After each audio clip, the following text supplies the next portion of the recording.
Once worth over $6 billion, Blockbuster was not just a store, it was an empire. It owned Friday nights. Families, friends, and couples all had the same ritual. Drive to Blockbuster, walk through endless shelves of movies, pick the perfect film. It felt like magic. But within just a few years, it was gone. One decision sealed its fate, and it involved a small startup that Blockbuster could have bought for pocket change. That startup would become the company that destroyed them. To understand how this happened, we have to go back to where it all began. The year is 1985. David Cook, a former software engineer from the oil industry, opens a video rental store in Dallas, Texas. It is called Blockbuster, and it is unlike anything anyone has seen before. Most video rental shops at the time are small, messy, and carry a limited selection. Blockbuster changes the game. Bright lights, neatly organized aisles, a massive selection of over 8,000 VHS tapes. It feels clean, it feels safe, it feels professional. People love it. Parents can browse without worrying about inappropriate content, and kids can head straight to the animated films and family section. Going to Blockbuster becomes more than just renting a movie. It becomes an experience. By 1987, there are 19 stores. By the mid-1990s, hundreds. The blue and yellow sign is everywhere. Blockbuster has become part of American culture. But this is just the beginning.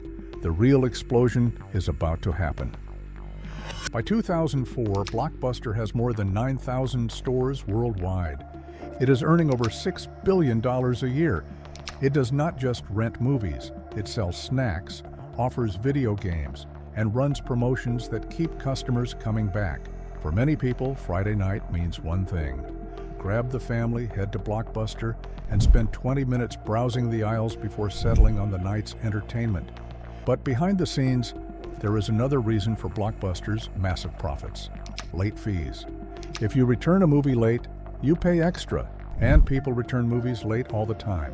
In fact, late fees bring in almost $800 million a year for Blockbuster. That is more than some companies make in total sales. While they are celebrating their success, a storm is quietly forming. The year is 1997. Reed Hastings has just returned a rented copy of Apollo 13 to his local Blockbuster. He is hit with $40 in late fees. $40 for keeping a movie a little too long. That moment sticks with him. He starts thinking, what if renting movies didn't have due dates?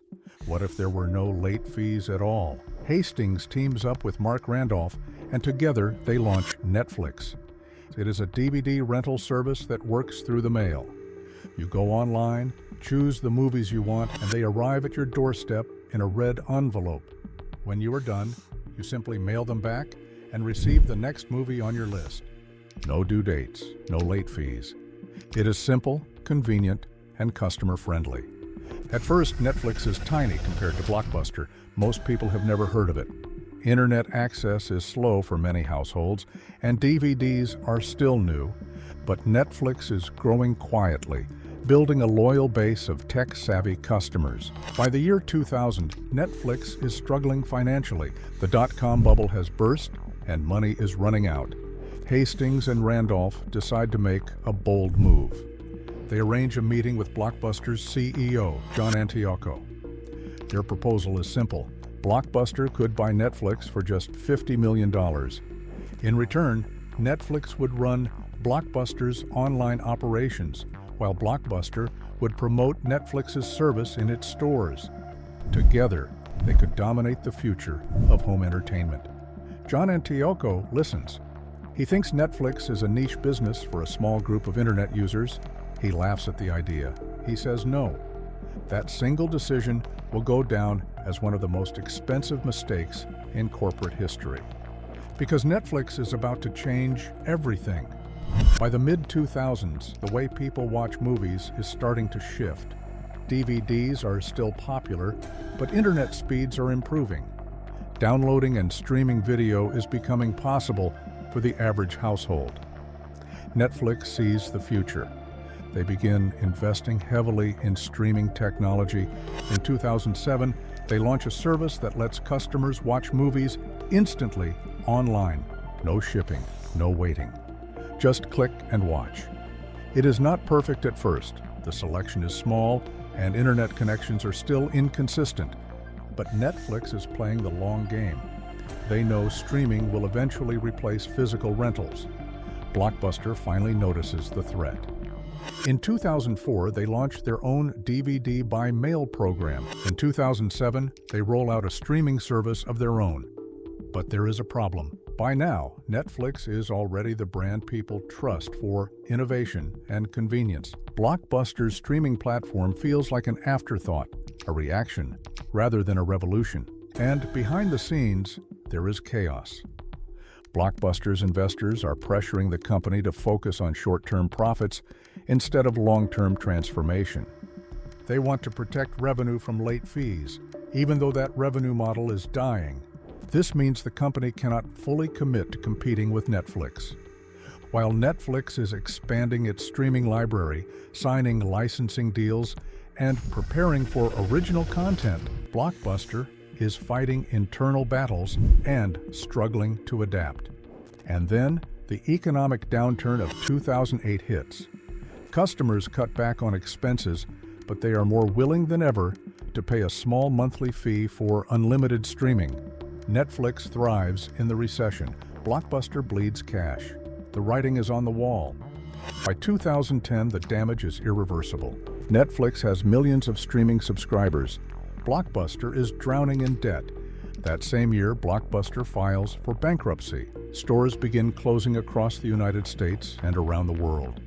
Thousands of employees lose their jobs.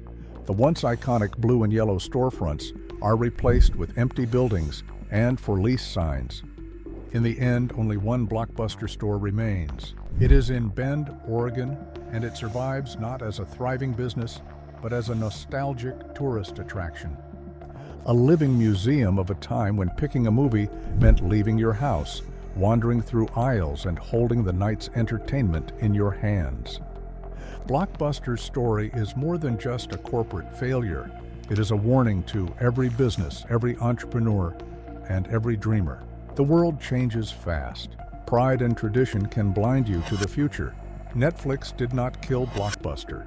Blockbuster killed itself by refusing to adapt when it mattered most. For over 2 decades, Blockbuster dominated home entertainment. But dominance breeds comfort, and comfort can be fatal. The companies that survive are the ones willing to evolve before they are forced to. Whether you are a business owner, a content creator, or simply someone chasing a goal, remember this lesson. Do not wait until change is unavoidable. Embrace it while you still have the choice.